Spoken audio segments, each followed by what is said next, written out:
I'm going to show you how I made this item to make your feet feel a lot more comfortable, just like that. Alright, so material wise, this is a fairly simple one. Once again, I've used reclaimed wood or pallet wood. It's long pieces like this. This has only been lightly sanded. Obviously the pallet has been taken apart. So once I've done this with a bunch of them, like you'll see over there, I then made a couple of strips. This is about 1.25 inches wide. It's 3 centimeters to be exact. Obviously, the thickness of the pallet wood, and then this is 500 millimeters long, or half a meter, or probably about 1.5 feet if you want to put it in SAE measurement.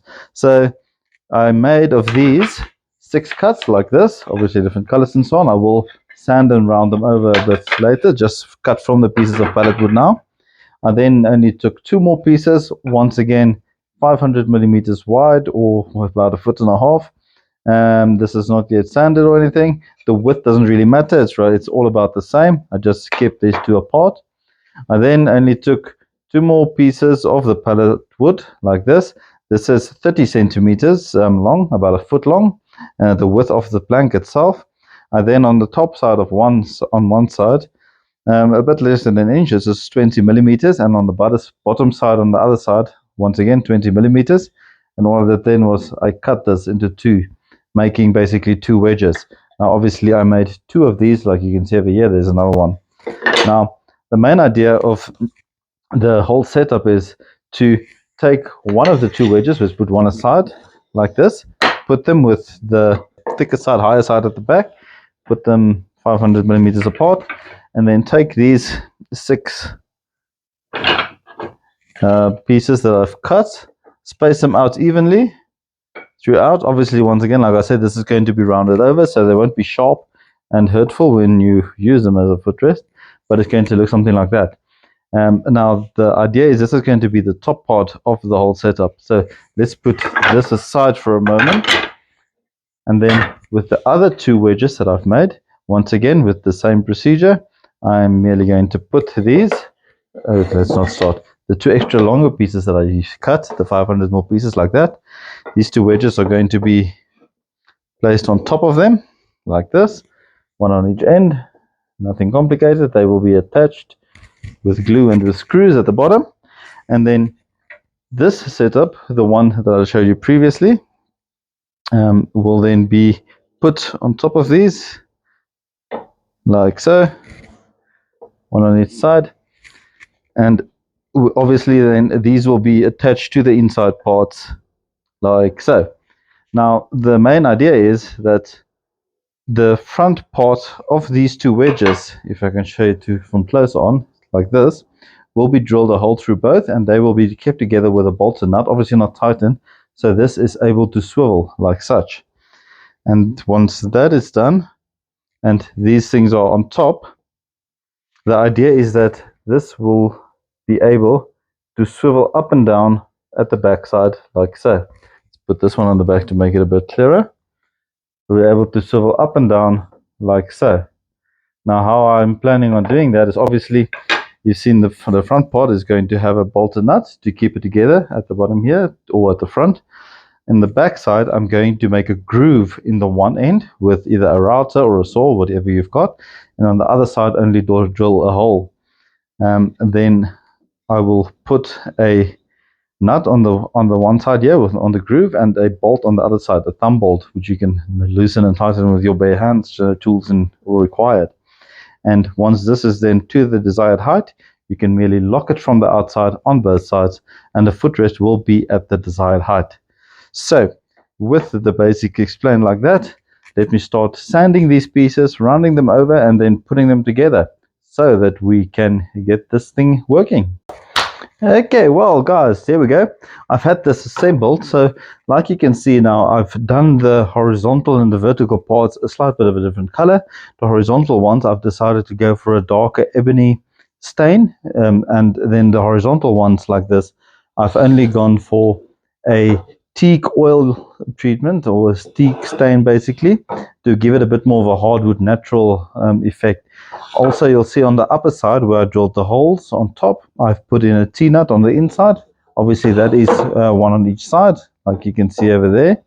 So what I have done then is obviously this, you see, I remember just previously I said that I was going to make grooves on the inside. Well, I just reverse engineered that a slight bit. This is the upper part. Once again, you'll see the vertical parts are stained. This is a tea color, and the horizontal ones is a ebony color. So give a nice contrast. And also, when you put your feet on top of this, this will be less likely to stow or to show dirty than the wood color or the lighter color. This is you can still see the wood come through and so on. So it's not entirely dark. It's just a very much darker color. So obviously, then the idea is for this to fit over the foot piece or the bottom part like so, which is very simple. And then with the screws or the hinges that I made in front, this is then designed to be able to lift at the back like so. If you want to see it from the side, this is what it's doing from the side. Let's give you a bit more better look like that. Obviously not as far, only as far as the grooves allow. So how am I going to attach this? Well, it's fairly simple. In the front where I drilled the hole through, I'm going to basically put a bolt like this with a washer, and on the inside I'm obviously going to put a washer and a nut. The nuts or the washers are there basically, as one could figure, to keep the bolt and the nuts from eating into the wood too much and damaging the wood. So put the bolt from the outside like that, as you can see. Then put a washer on the inside. Put the nut on there as well, so to keep it in place. Now, ideally, you would want to use something like a lock nut or a nylock nut.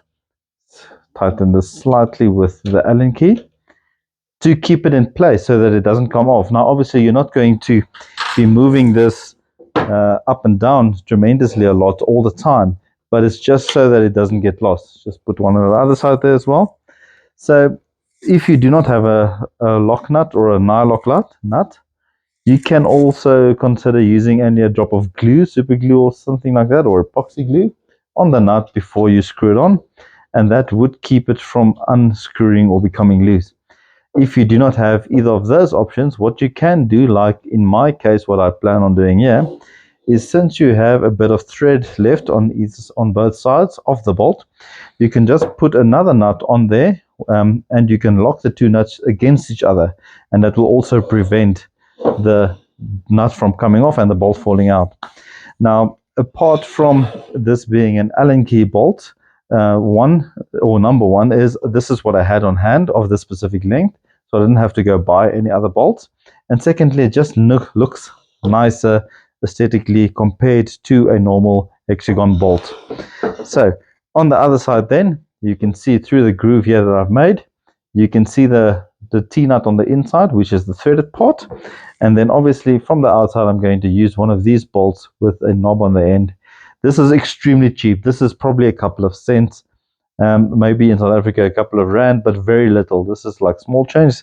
And then on top of it, I'm only putting a larger washer, once again, to not have it eat into the wood. And then simply screw it in there, and that will keep it in place at whatever height you prefer. Now, you'll see that the groove that I made in the wood over here, this I made with a router, but because the radius between the front and the rear is so great, and the angle in which this is so minimal, you'll see it almost looks straight. You can only, if you don't have a router, for instance, you can use a normal jigsaw or a figure saw and only make a straight groove in here, maybe a slight bit wider than the bolt itself, and it still would work perfectly fine. So you do not need a router or any equipment other than basic equipment to build something like this. This is just what I had. Obviously, I have the router, so why not use it? But if you didn't, you don't need to have it. So there we go. So let's turn this around, and at the back, you'll see then you can lift this to the required height. I should probably loosen it a bit. There we go. So that's at its lowest, that's at its highest on both sides, and you can just lock both ends of this, and that would be, if you look from the side, the angle at which your feet would be off the ground. Now this is according to preference, so if you loosen this once again, you can drop this to the bottom, lock it in place, and you can leave it there. Obviously, if it's one is too low, one is too high, you can adjust this anywhere to in between. Let's go halfway, for instance. Once again, lock it on both sides. And there you go. It is locked in place at a comfortable height for your feet. Now, why would you want something like this? Well, first of all, it is much more comfortable than having your feet flat on the ground. The slight angle, it feels more natural. Number two is if you're sitting at a desk, on a desk chair, and perhaps your legs are a slight bit shorter than you would wish, this is an ideal raiser off the floor for your feet. And this just gives it a much more natural feel. And it doesn't put strain on your legs, so you can focus a lot more on what you are busy doing. Secondly, this is something that is extremely easy to make. I mean, I made this with a couple of pieces, 2 or 3 pieces of pallet wood, which was completely free. The hardware is completely cheap. I mean, apart from the couple of self-tapping screws and the wood glue, the couple of bolts and nuts, that was basically all the hardware that was needed for this project. So you can make this for yourself at any time. Very easy to make, very simple. The staining obviously is optional. You can stain or paint this any color that you prefer.